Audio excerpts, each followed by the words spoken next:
A while back, I embarked on a project.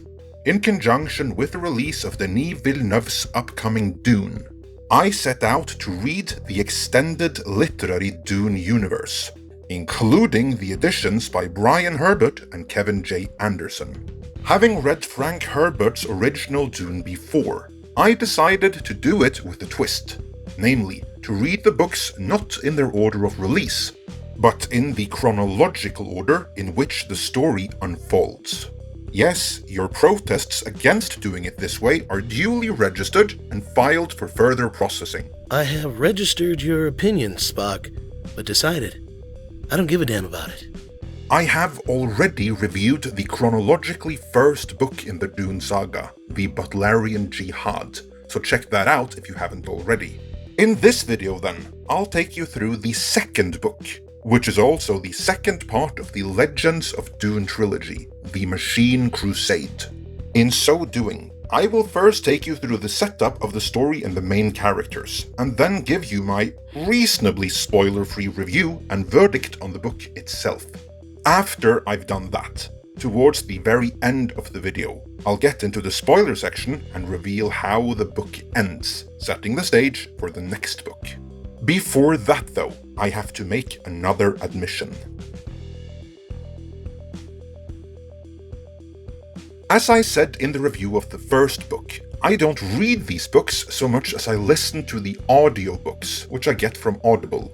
I genuinely can't recommend that highly enough, since in between a full-time job, family commitments, and running this YouTube channel, I simply don't have the quiet moments to sit down and read what in the end is going to be thousands upon thousands of pages. Audiobooks, however, enabled me to listen to these books every single day while commuting to and from work. It worked great for a while, and it looked like nothing could get in the way of me finishing up book after book in a timely manner. But then a certain viral guest made its presence known, and before you knew it, Western civilization shut down.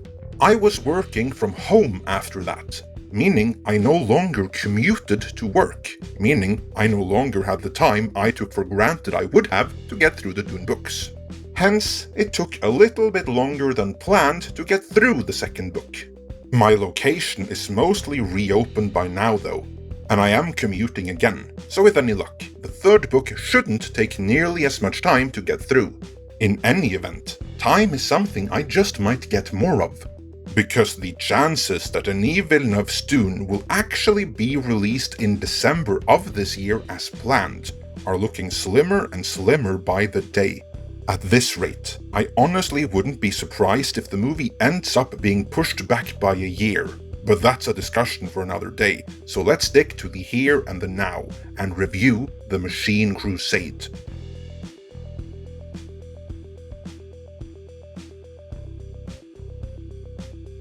By the end of the Butlerian Jihad, Erasmus, the independent robot, inadvertently set off the rise against the thinking machines by killing the toddler Manion Butler, the young son of the captured Serena Butler. That sparked the rebellion among Earth's population of human slaves, led by ringleader Iblis Ginjo, aided by Vorian Atreides, who defected from the machines that raised him. The three were able to escape Earth before the entire planet was reduced to a soldering nuclear wasteland. The Machine Crusade picks up about 20 years later.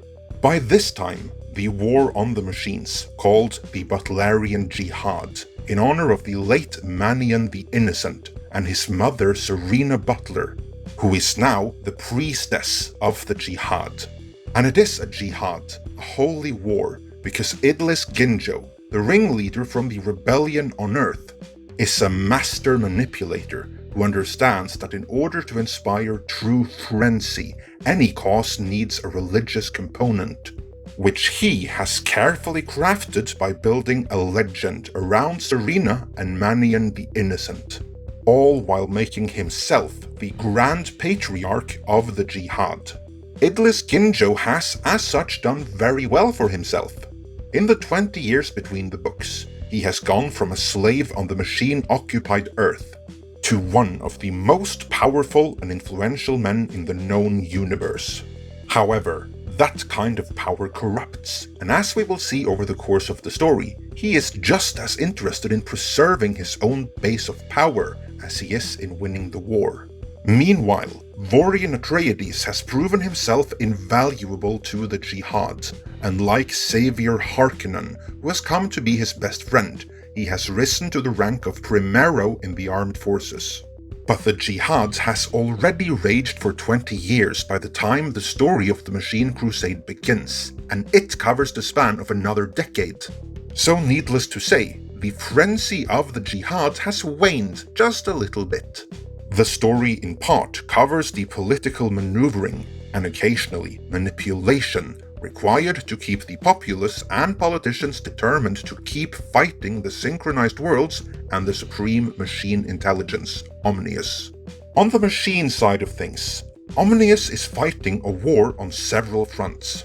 He is obviously fighting the humans in the League of Nobles, but all the Titans, the disembodied brains in battle mech bodies who Omnius once served, have had it with being subservient to him. They have defected and want both humans and machines to serve them. On top of that, Omnius' most trusted lieutenant, Erasmus the Independent Robot, is increasingly showing rebellious tendencies. That doesn't mean the tides have turned though, because there is still plenty infighting among the humans. Many of the worlds in the League of Nobles employ captured followers of Bud Islam as slaves. And the slaves have little sympathy with the war effort against the machines. The machines never invaded their planets to enslave them. It was their fellow man who did that. As such, more slave revolts are brewing. One of the planets where the followers of Budallah still roam free is the desert planet of Arrakis. But even that planet has to deal with increased traffic due to mining of the recreational drug melange, a drug which outsiders are just beginning to discover the full range of potential with. This then leads to infighting on Arrakis, between those who welcome the trade from the off-worlders, and those who would preserve the sanctity of the desert and giant sandworms. There is also infighting among the human scientists, as Norma Senva has come into conflict with her once mentor Theo Holtzman over a radical technology she developed, but from his formulas. So who gets the credit and ensuing business patents from the technology that enables the folding of space? With that, the stage is set for the main conflicts of the Machine Crusade. So, how is it?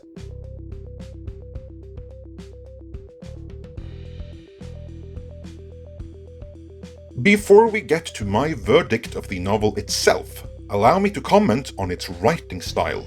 I am not a writer myself, outside of MidnightsEdge videos that is. But in researching the Game of Thrones post-mortem for MidnightsEdge, I learned that there are two basic types of writers of prose fiction. There are plotters and there are pantsers.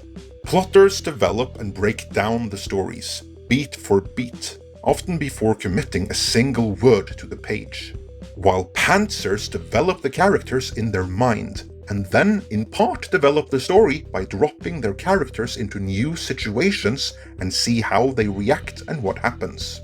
That way, pantsers, like George R.R. Martin, can develop rich characters that feel alive as you read them.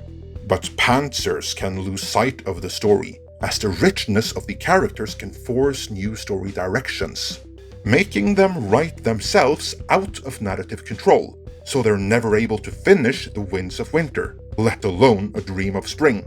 By contrast, plotters will never lose sight of the story, but the characters can feel a bit flat, as they will always do as the requirements of the story preordains that they do. Brian Herbert and Kevin J. Anderson are plotters. As I read The Machine Crusade, it stood out as obvious to me that they must have planned in detail every single story beat that would happen over the course of the entire Dune Legends trilogy, before committing even the first sentence of the Butlerian Jihad to the page.